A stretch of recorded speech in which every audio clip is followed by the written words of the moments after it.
Welcome to tonight's Stride Workshop, part of Positivity's Staying In Together programme. Switchboard has provided support and information for millions of people throughout the country since the phones started ringing way back in 1974. Throughout the modern day history of the LGBT movement in the UK, they've been at the forefront of supporting our communities and facing the ever-changing issues that society presents to LGBT people. Tonight, we're delighted to be joined by Natasha Walker, who is the co-chair of the Switchboard. Natasha, it's really great to have you with us. Welcome. Thanks, Greg. It's great to be here. I'm looking forward to it. So am I, but I'm really excited about this because I can remember, when I was still at school, ringing up the gay switchboard, asking where the gay bars were in my locale. I was very different then. It was like a urine-stained, tobacco-stinking phone box, shoving the money in, because being in London was a long way from Wales, where I was from. And I've always found the service to be fantastic. And back then, there was nothing else. So I'm really excited to hear what you've got for us today. That's great, Greg. It's amazing. I love hearing those stories about people who've reached out to Switchboard at those different points in time through the phone box as well.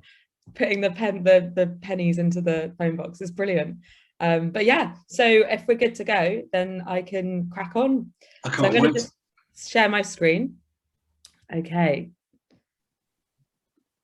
So that should be visible for everyone. Great. Okay, so as Greg said, I'm Tash Walker. My pronouns are she, they, and I'm one of the current co-chairs of Switchboard. And I'm also a massive queer history obsessive, a nerd. But before I start in this presentation, what I'm going to be doing is taking you right back to 1974 and working through the years through our amazing logbooks, which are this written record of the calls that we've taken at Switchboard throughout our 47 years. But before I do that, just to let everyone know that in this presentation, I'm going to be talking about things that cover areas such as hate crimes, themes of suicide, death and loss, and there's going to be use of sexual and archaic language. There are some more uplifting points too, but if you need to take a second, then please do, as and when you need.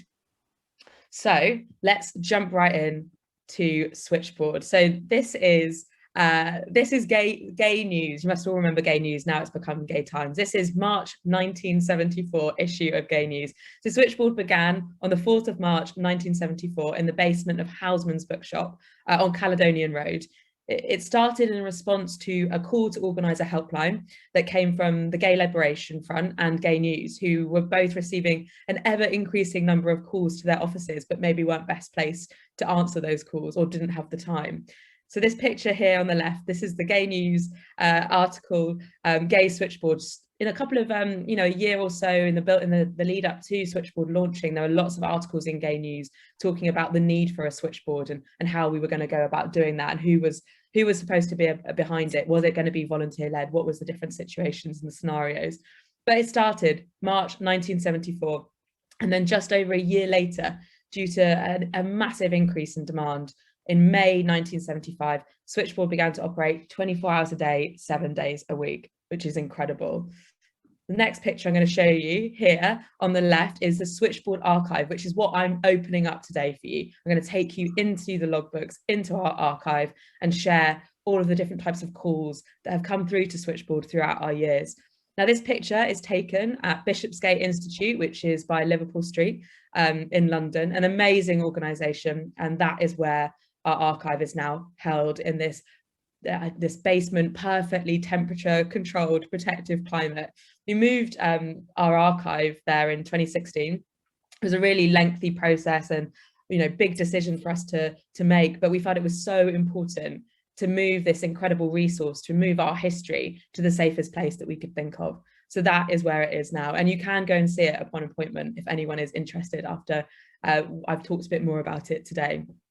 So the Switchboard Archive plays hosts to so many amazing artifacts. So you've got all these different things from our history, posters to leaflets, accounts, to the ever-changing Switchboard logo and name, Gay Switchboard, London Lesbian and Gay Switchboard, and of course now Switchboard, the LGBT plus helpline, we rebranded in 2014. And all of these amazing badges as well. It's a real rich resource of just a fantastic, just fantastic ephemera from our history. But most importantly, it contains our logbooks. So this here, that's my mitts, literally grabbing our first ever logbook. As you can see, the spine is broken. So when I talk about opening up these logbooks, you literally open up this logbook and the pages fall out onto your lap. And from those pages fall out all of these stories, all of these calls from people to Switchboard, and these conversations between volunteers about how best to support people who are calling, or what is the most latest up-to-date information that you know about HIV, or where's good to go out.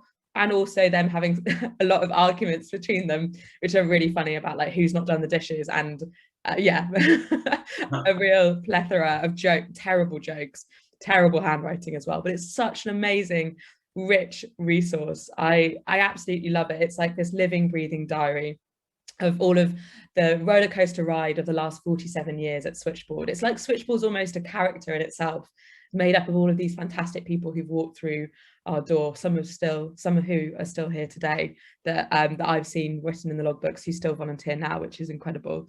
But yeah, this is our very first logbook, 1974.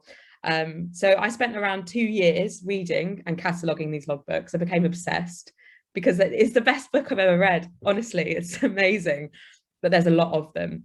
And it founded the basis of a presentation that I gave at LGBT History Month in 2019 at Bishopsgate Institute, which was all about the milestones of the LGBTQ plus communities and our history, and how they can be traced in the calls to Switchboard since 1974, which is what something Lisa Power, who some of you may be aware of, previous volunteer at Switchboard, founder of Stonewall, once said to me when I was talking to her about this amazing resource. And off of the back of that, I went on to start a podcast, which is called The Logbooks, all about this history, where we interview people who've called Switchboard, volunteered for us, or just have memories of being LGBTQ plus throughout the years that we're looking at. So it's if you want to hear more about it, you can listen to the podcast as well. The logbooks themselves, they run from 1974 to 2003. So that's the period of time I'm focusing on today. And that's simply because Switchboard finally caught up with technology in 2003 and got some computers. So the logbooks continued, but in a technology typed up form, as we still log calls today. It's quite amazing, the process of taking our archive to Bishopsgate Institute, because it's allowed so many more people to access it. So we have lots of people like students, historians, writers and journalists delving into the archive to learn more about Switchboard. But really, what Switchboard is this amazing resource, and it's all about LGBTQ plus history in the UK, which is fantastic. So there is such a wealth of information, as you can probably gather from what I've said so far, in these logbooks. I always find it so difficult to choose the extracts that I show when I'm talking about them, but I hope what I'm going to show you today will give you, at the very least, a taste of the historical treasures that these logbooks contain. But maybe before we dive in, I'm just going to show you some pictures, set the scene for you, of Switchboard. So these are also part of our archive, and these are pictures taken from the 70s and 80s. This is in Houseman's bookshop. We started in the basement, then we moved above. These are all taken above the bookshop in the phone room that we were in there, which we were in until the late 80s, when we moved to where we are now, just up the road on Penton Street in Angel. But I love these pictures. I think they're so lively. Literally people on the phones, or answering the phones, or reaching across each other, looking at the map, speaking to someone on the phone, trying to work out where they are, where's good to go. You can almost feel that lively sense of the phone room, like the hustle and the bustle and the phones ringing off the hook. When you talk to people who volunteered at these times in the Houseman's bookshop, they said it was jam-packed, call after call after call, elbowing people out the way, sort of trying to hear what the caller's saying, whilst trying and also to reach over and get that resource that you need. And I love it. I love the idea and the sense of it. And these are also some of the photos that we used when we did some work with the producers of It's a Sin, the television show. And there is a phone room, a helpline in that TV show, which is entirely based on Switchboard, which is quite amazing. And so when I watched it and I saw the recreation of this phone room, it was quite an incredible thing to witness. So it's great to see Switchboard's history being captured in different ways of retelling history, like in that TV show. But anyway, let's open up the logbooks. Let's go back to where it began, to the 70s. Let's dive straight in. So this is a really classic logbook entry. When Switchboard started, it was, as it still is today, a first point of call for many people needing support. So this logbook entry here, 21st of July, 1975. A guy who has been married for 16 years is gay. Rang to ask for advice as he thinks his wife is also gay. He has 2 kids, one of 15 and one of 10, and needed to talk with someone. An early logbook entry that I read, and what struck me about that is simply that could be a call that we take today. 47 years on, it's quite fascinating to think about the calls that have changed, but actually the calls predominantly around support that have remained the same. And this is a really, really good example of that. But in the 70s, 80s, and the 90s, Switchboard was a source of vital information for many people, not just a support service, giving the inside knowledge on the scene. And this entry is one of my all-time favourite logbook entries. It is the Hanky Code. I remember seeing this the first time and my eyes sort of cartoon jumping out of my face as I realised what I was looking at. It's just so fantastic. 1976. So throughout this time, as I'm sure you're aware, some men who had sex with men would use a handkerchief to indicate not only that they were up for having sex, but also the kind of sex that they were interested in.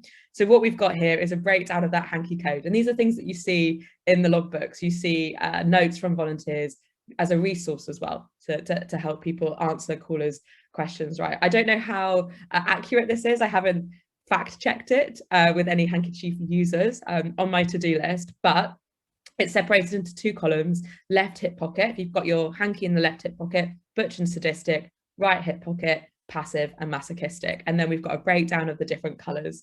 And it's just brilliant. Some of my favourites: black, left hip pocket, a whipper; right hip pocket, what else? A whippy.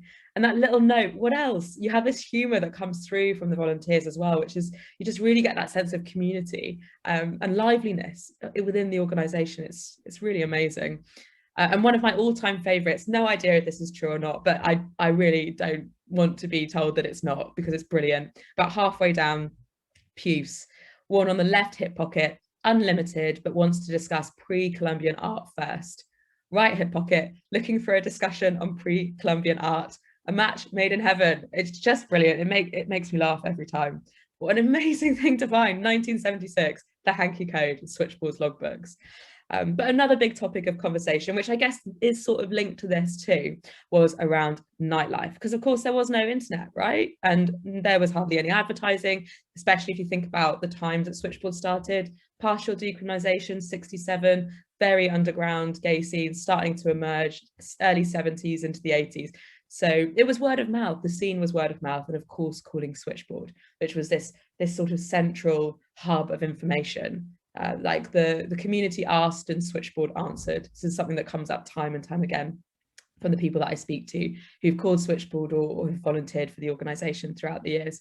So here are some entries, nightlife entries. This entry that you can see on the right-hand side is a really good indicator of the sorts of calls that volunteers would receive. 1975, women's clubs. A woman caller asked if there was anywhere for women to go after 11 p.m. As far as I can see, there isn't. Is this really so? Any suggestions? Love that. Really, really interesting. So it's someone ringing up for something and the volunteer saying, surely this can't be true. We need to find somewhere, so that when someone calls again, we have that answer. These other 2 entries are slightly different. They are about nightlife, but they also highlight the way in which Switchboard was used as a way to communicate to other LGBTQ plus people, like a forum almost, about what was happening at different places, what places felt welcoming, what didn't, and where felt safe to go. Top entry, 19th of April, 75. This one always sticks in my memory. Chagaramas, reported not gay at all. Straights have been making comments when gays dance together. Gays have been huddled together in a corner, so they will feel ill at ease. So what is going on? It just gives you pause for thought and reflection. And it's saddening. It's saddening to hear that that's what happened. The upside, I suppose, is that someone called Switchboard to report it. But the idea of people having to be huddled together in a corner because they'd gone to someone that they thought was going to be accepting and it turned out it wasn't, is really quite something. This entry below, it's again from 75, a bit later on in August. Leeds, Che, so Campaign for Homosexual Equality, and GLF, Gay Liberation Front, are asking gays to boycott the New Penny, formerly Hope and Anchor, as management are refusing admittance to women wearing trousers. It then goes on, York Lesbians Group looking for new meeting place as landlord has become oppressive. He is also refusing to serve people wearing gay badges. Lots of things going on in this logbook entry. And it also is worth highlighting that, as well as, you know, LGBTQ plus rights that Switchboard was there for, we've also got other things interacting with it, sexism or racism at times. And you see this within the logbook entries. It's like whatever is happening outside in wider society, within society and culture, is reflected in the calls to Switchboard as well. So it's this microcosm where you can just see what was going on as different issues and things arose outside of the LGBTQ plus communities. But of course, we recognise and have the language now to talk about things like intersectionality, but it's really fascinating to see that in the logbook entries and the way that they're recorded. Refusing to let women wearing trousers in, and the gay badges, which is a really interesting point, because of course, how did you communicate to other people that you were also LGBTQ plus? So much of it was style, so much of it was badges or little nods to each other so that you could recognize one person or another. So it's really interesting to think about that interacting with finding places to go out, and also people being refused entry because they had a gay badge on. It's yeah, certainly something to think about. So that's a bit of an insight into the nightlife side of Switchboard, and that carries on in the 70s, 80s and 90s. It starts to tail off when the internet comes around, and of course when the LGBTQ plus scene has been vocally around for a lot longer, although, you know, we know it existed forever. But you see a lot of it in the 70s and in the 80s. Yeah, I love these entries, they're brilliant. But throughout this time, 70s and early 80s again, Switchboard also operated an accommodation service, which was helping people find places to stay, whether that was to live or for the night. They had this whole thing around crash pads. And here are a couple of entries around that, showing a sort of an array of different things that Switchboard was contacted about to do with living and housing. This top entry, if XYZ calls, can you please accept reverse charges? She has been chucked out of home by dad and has no money, clothes, etc. She wants a friendly voice and some advice about emergency accommodation. The idea that someone's chucked out, we know, is still a very present issue today. But it's still disheartening and upsetting to read that and to think about that person. But she called Switchboard, and Switchboard was able to help with emergency accommodation. This is why, you know, it's so great that we have these services. In a way, we never want them to exist, right? Because we want to live in a society that doesn't need them. But it's really amazing to see people reaching out to Switchboard, and Switchboard actually being able to answer and be there and help those people who need support.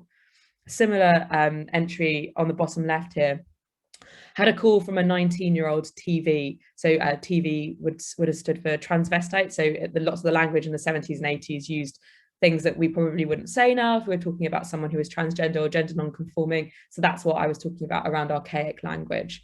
Had a call from a 19-year-old TV in Ashford who had been thrown out of home this evening by his parents, who had just discovered. He'd phoned Samaritans, who gave him Che, friend, which is London friend now, whose answer phone gave us.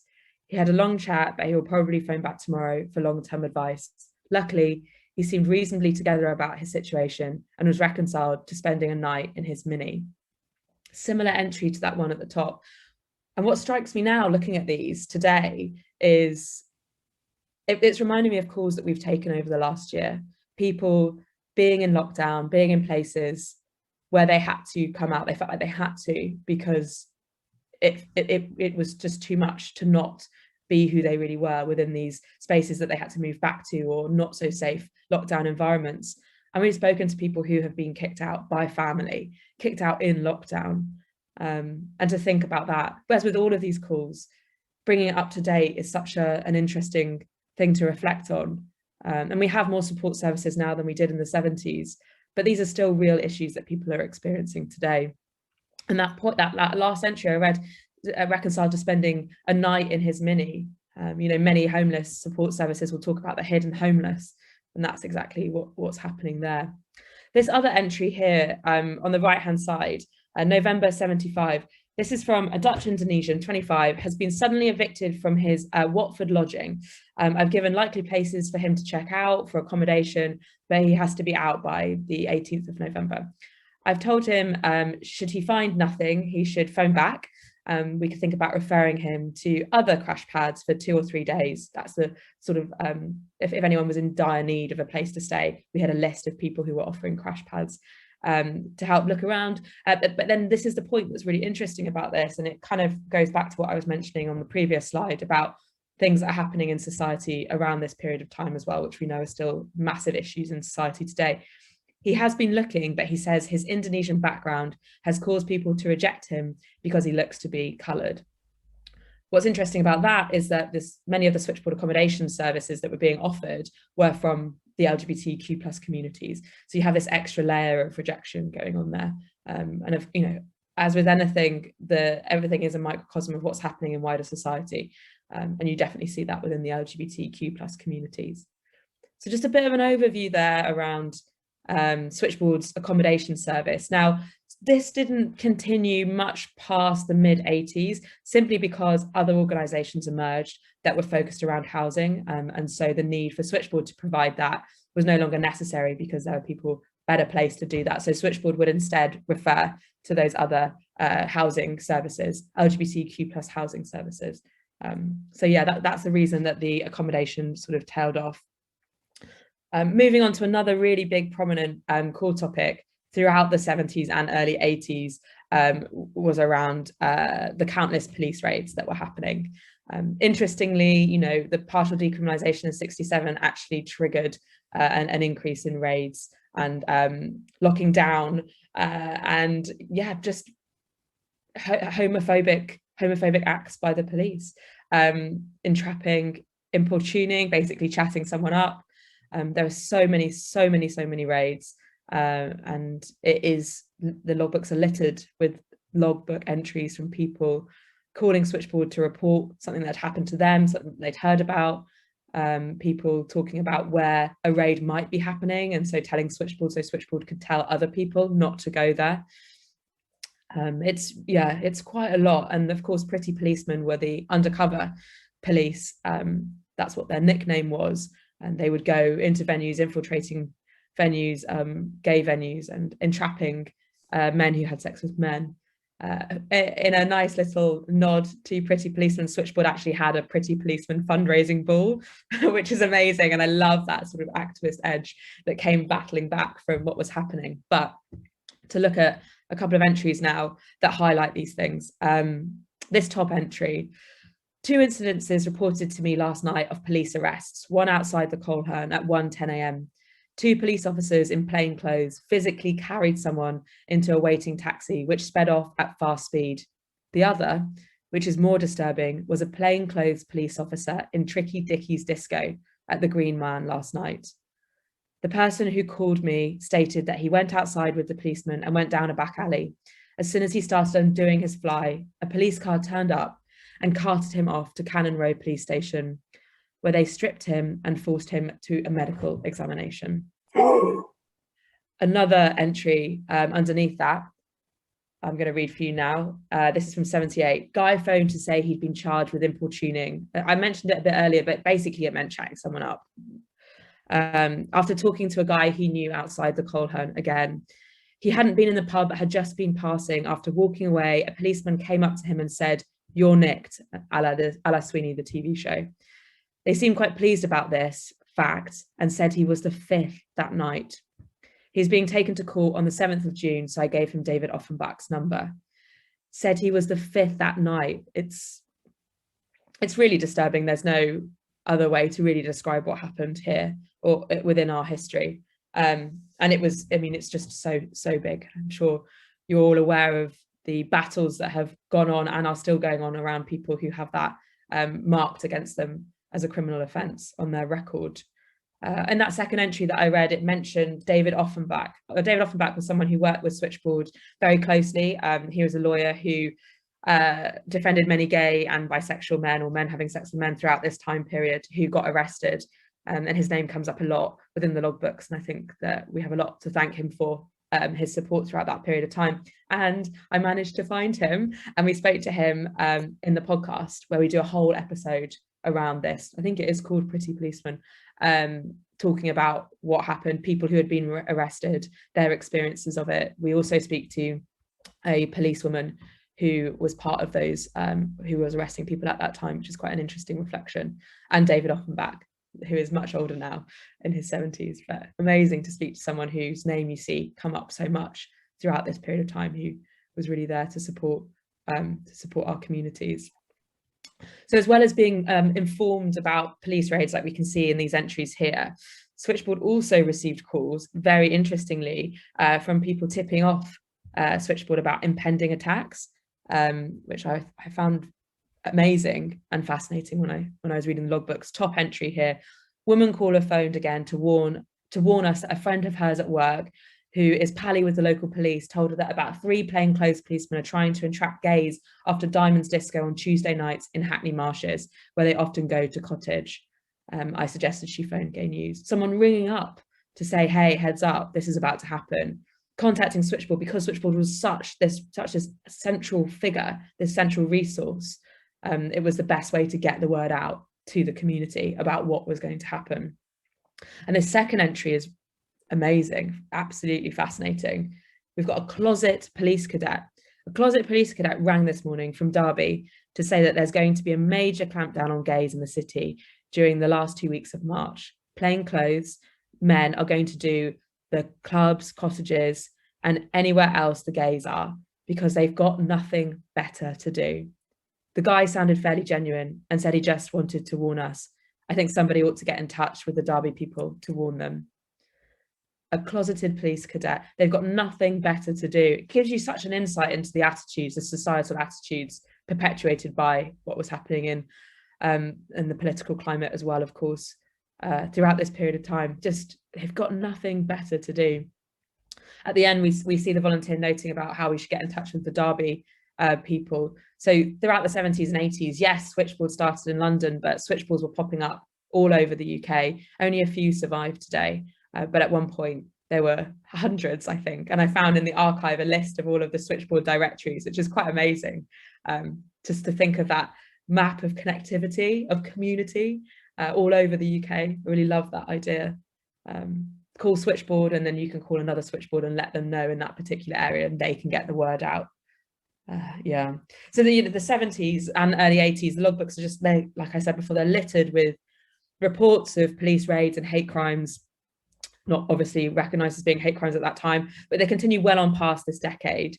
And as someone who was not alive during that time, I was born in 1985, so much later, and of course wasn't aware of what was going on until the 90s, or even my sexuality. But I just cannot imagine the levels of persecution, fear, and anger that must have hung heavy during those years. And reading these logbook entries is really quite affecting. And I just have no idea what that must have felt like.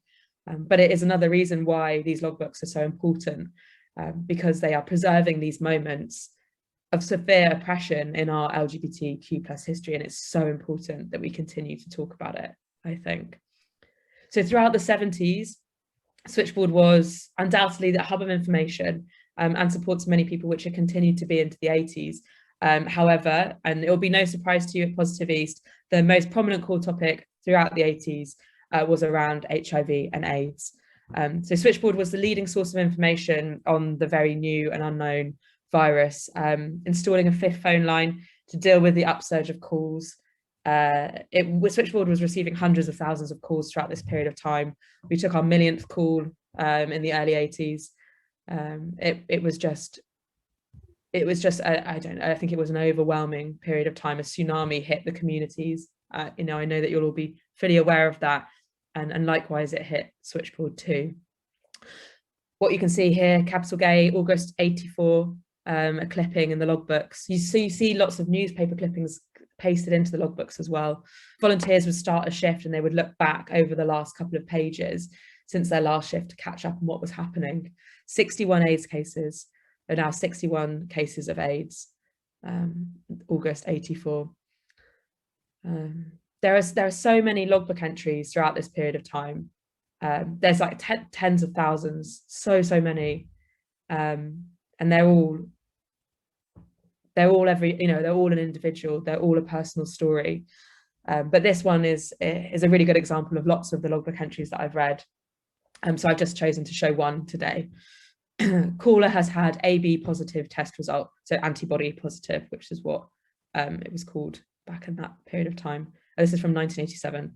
Caller has had AB positive test result with no counselling at all. Had his lover die of AIDS 3 weeks ago. Wouldn't talk to me, but knows my name. Called at 4:13 a.m. on the 8th of March. Hence this incoherent scribble. He could call back at any time. Please be gentle, he's scared stupid. Knows the hard facts and is in desperate need of coping. 4:13 a.m. Imagine being that volunteer. Please be gentle, he's scared stupid. I think that sentence alone encapsulates so much of what was being felt throughout this period of time.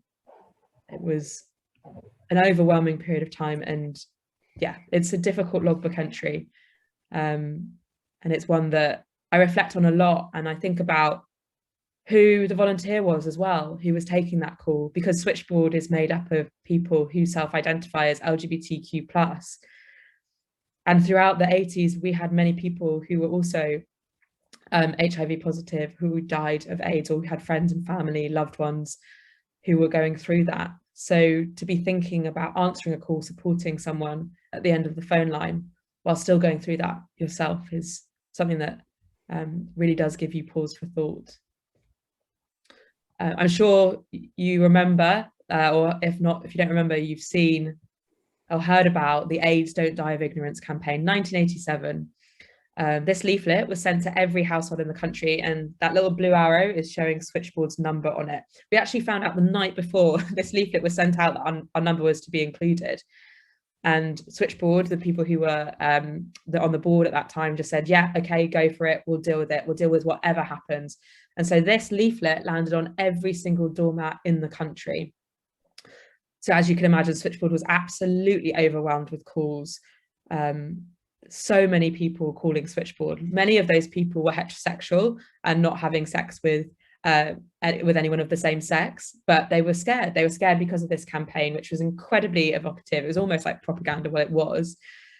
Just the messaging around it, scaremongering from Thatcher's Britain, who had to do something about it. And Switchboard was there to take the calls. You know, we took so many calls that the phone lines actually broke. We had a real hassle with fixing the phone lines because our telephone provider then at the time, BT, the engineers were so afraid to come into Switchboard's building because they knew that it was gay Switchboard. They were so afraid of coming into the building and contracting AIDS that they refused to come in. They even refused to go down the road where they think the actual problem was, you know, in the connecting switchboard point, because they thought even touching the line would put them at risk. Luckily, one of our volunteers, I think, was actually working for BT at the time, so we managed to get those phone lines fixed. But it just gives you such an insight, just one story like that. There's another story that comes to mind, which was around, I think it was Thames Valley were doing a news piece on the increase in calls to Switchboard in this period of time. And the news presenter came to Switchboard with a crew, and when the crew realized what the story was going to be about and where they were, they literally dropped all of their equipment and fled. Rumor has it that Switchboard volunteers held it hostage until they until they realized that actually they should just come and get it themselves and stop being so ridiculous. But of course, you know, no one knew what was going on, and most of the most up-to-date information, especially around medical care, was from people who had HIV themselves. And so Switchboard started to collate this information, which then grew into what is now the National AIDS Manual. So it's quite an amazing period of time for the organisation. Terence Higgins Trust sort of grew out of Switchboard as well, with many volunteers going on to actually work for THT. But yeah, like I said before, you know, these years in the logbooks, they contain countless entries from frightened, confused, angry and heartbroken people, you know, for themselves, for their lovers, their friends and families, but also for the community. And I just think it's so important to think that while Switchboard was supporting the callers, it was also supporting each other. And I've spoken to many volunteers who volunteered throughout this period of time, who had to leave themselves because they were HIV positive, and it was just something that they couldn't deal with at the same time, completely understandably, of course. So another prominent event rather in the 80s, or in LGBTQ plus history, was that of Section 28, which I think we all can acknowledge came out of HIV and AIDS crisis and the media frenzy that arose from that, coupled together with Thatcher's Britain. So Section 28, or Clause 28, was an amendment which was enacted on the 24th of May 1988, stating that a local authority shall not intentionally promote homosexuality or publish material with the intention of promoting homosexuality, or promote the teaching in any maintained school of the acceptability of homosexuality as a pretended family relationship. Many parallels are being drawn around what's happening with our transgender and gender non-conforming communities at the moment. And it's, you know, we're looking back just to 1988. This wasn't repealed until 2003. When you see history repeating itself like that, it is incredibly upsetting, and you just wonder, do we learn? Do we learn? But throughout the 80s and the early 90s, Switchboard received lots of questions, not necessarily about Section 28 specifically, but about the impact of the amendment. But here are two entries, both from 88. First one, women in East London wanting to know legal impacts of Clause 28 on starting a new lesbian gay restaurant there. My favourite bit about this entry is that someone has written "encouraged!" exclamation mark, which I love. And then the second one here, someone wanting to know where they can buy a Stop the Clause t-shirt, which are very cool. I have seen some. So yeah, it's this was a really good example of Switchboard being that sort of information point. Both of these things would be things that you would probably Google now, right? And maybe you would want to speak to someone too, but Switchboard really was that center point for many people. This last entry is something that it's in one of the last logbooks from 2002, 26th of October 2002. And as I said, Section 28 wasn't repealed until 2003. And just to think about how Switchboard supported people who might not even realise that they were being impacted by Section 28. As someone who, my entire schooling education, I realised when I was researching this, was through the years of Section 28, 1988 to 2003, my entire school education under Section 28. It is quite interesting when you reflect on that. As an individual, I tried to speak to teachers about my sexuality at school and they refused to talk to me. It must have been because of Section 28. But anyway, this entry, 26th of October, call via Get Connected, which was a service that worked with Switchboard. 15-year-old male, school found out was gay and informed parents who are fundamental Christians, and now verbally abusing him and making him feel suicidal. Many issues in call: lack of access to support, lack of resources, money, etc., to contact services. School very unsupportive, citing Section 28 as a barrier to tackling abuse. I mean, there's many issues going on in that logbook entry. The caller is suffering from the consequences of other homophobic attitudes, the echoes of which we see in the calls that we take today. That call could have been taken today for definite. But 2002, a couple of months before Section 28 was repealed, it shows you the impact of legislation on people's lives, individuals' lives. So I'm going to move us through to the 90s, late 90s now, and the next seminal event that I've chosen to focus on, because Switchboard played a really big part in the fallout of this, was the Admiral Duncan bombings in 1999, 30th of April 1999. And what I found in the logbooks, this entry on the left-hand side, Friday the 30th of April, 9:30 p.m, the very evening of the bombing. I'm not going to read all of it because it's quite long, but I'm going to highlight some sections for you. A bomb exploded in the Admiral Duncan pub in Old Compton Street 3 hours ago. So far, we do not really know exactly what has happened. We have heard carrying reports that 2, 3, or 7 people have been killed and about 40 injured. Many people, including some of those here present, are worried about friends of theirs who may well have been in the area this evening. And then at the bottom, I really love these little notes. You've got notes of people who've called in to offer support: John Peel, Gays Against the Nazi, and a Jewish gay man from Israel, all phoning to offer their support to Switchboard. This is a really big turning point for Switchboard and also the LGBTQ+ communities in the work with the police. The police actually reached out to Switchboard for help, and Switchboard volunteers staffed the phone lines for support around people who were concerned about what had happened throughout this period of time. We turned our basement into an additional phone room, and the calls are ringing off the hook. We were there to help people in the hours, days, months following the attack, and answered hundreds of calls from concerned friends and relatives, but also helped many people deal with the after effects of the attack. Because maybe you weren't there, but of course anything that impacts our community impacts us all, which I think we all know too well. One thing that really struck me, I found really upsetting in the logbooks, is that the vocal levels of hatred towards the LGBTQ+ communities at the time, and then sort of felt validated to reach out. We see that a lot at the, throughout society whenever you have a big attack like this. That minority, that small number of people feel like they're sort of validated and sharing their opinions more.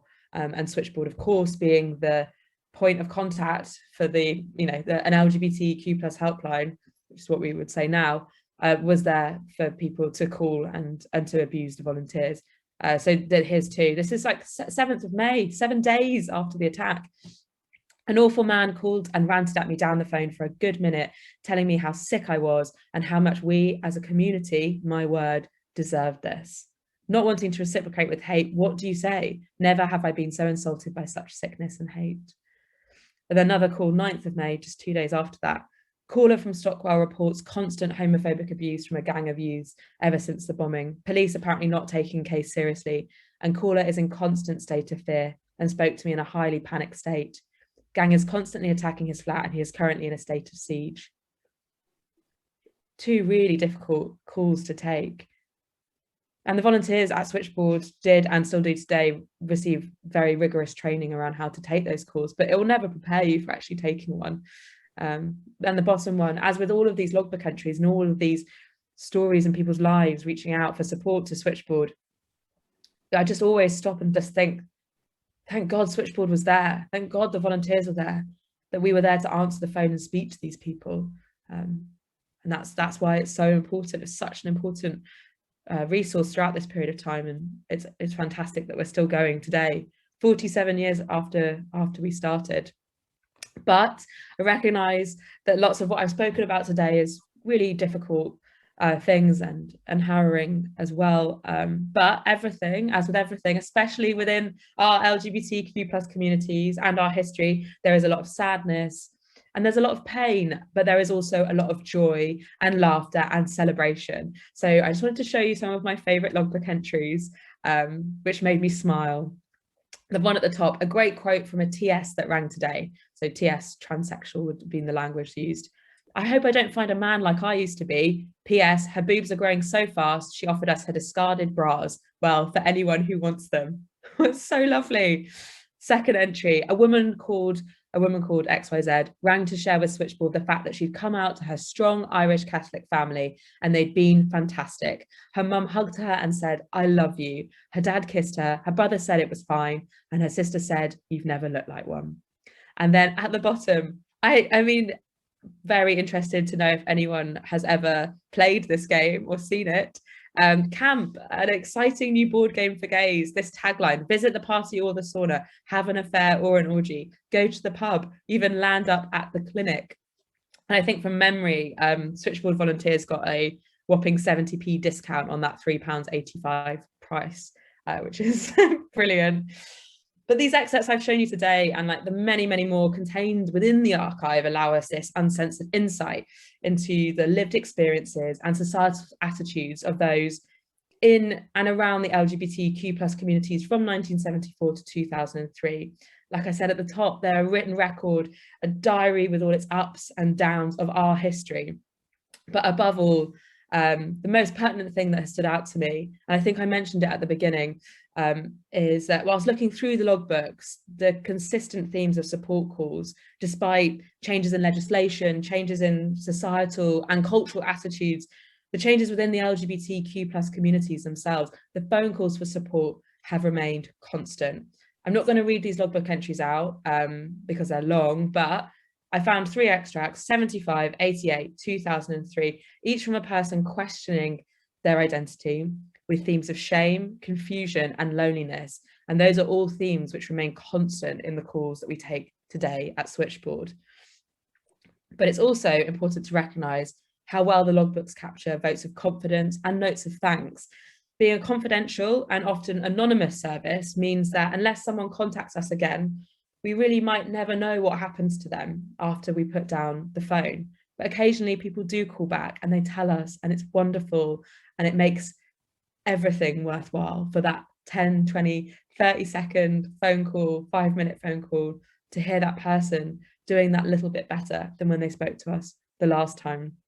And it wasn't unheard of the volunteers to get the occasional Valentine. This is one of my favourite entries.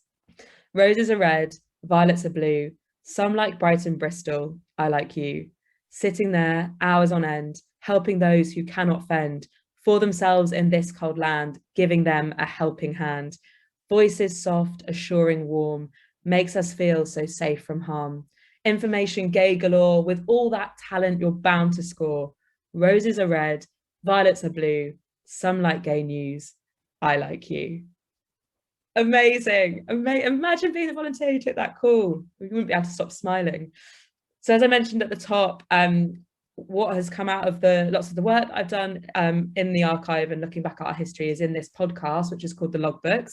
There are 2 seasons out. The first season is 1974 to 1981. The second is 83 to 1992. And the final season is about to launch in November, which will cover the last lot of logbook entries going all the way through to 2003. So if you are interested and you want to hear more about the history or the stories of people who've lived through these times, then do give it a listen. And just to end, Switchboard is still going today. 47 years later, we turn 48 next year. It's incredible. We took our first ever remote phone call when we went into lockdown last, March 2020. We're still making history today. We're here 10 a.m. till 10 p.m. People can reach out to us through our phone line, instant messaging, or email. And if you're interested in maybe volunteering with Switchboard as a listening volunteer, someone who answers the calls, or as an admin volunteer, someone who can support us in a different way, then you can find information on our website at switchboard.lgbt, where you can also donate any money if you have anything available to do that instead.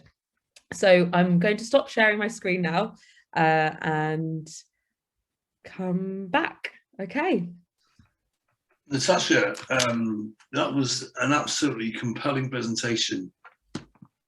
I got really emotional at quite a few of the things, because it's like the story of my life, and it's made me really appreciate the phenomenal, invaluable work that you do at Switchboard. And long may it continue. Thank you so much for all the love and care you've shown our community for such a long time. Yeah, no, absolutely. It's quite overwhelming, Greg, and I totally relate to you. I've spent many an evening crying into those logbooks. But like I said, when it's you and you're looking at those logbook entries and that was you and your story, I can't imagine what that must feel like. And it really sort of gives it a personal sort of connection with our, our brothers and sisters, which was quite an extraordinary experience listening to what you had to say. So thank you so much for that. I can remember the number 01837 7324. I still remember it. Oh my God, love it. No double three in those days. But I believe that you're moving on from your role as co-chair. You've come to the end of your term. I'm sure that they're going to miss you very much. And I'd like to say thank you so much for a really fantastic presentation.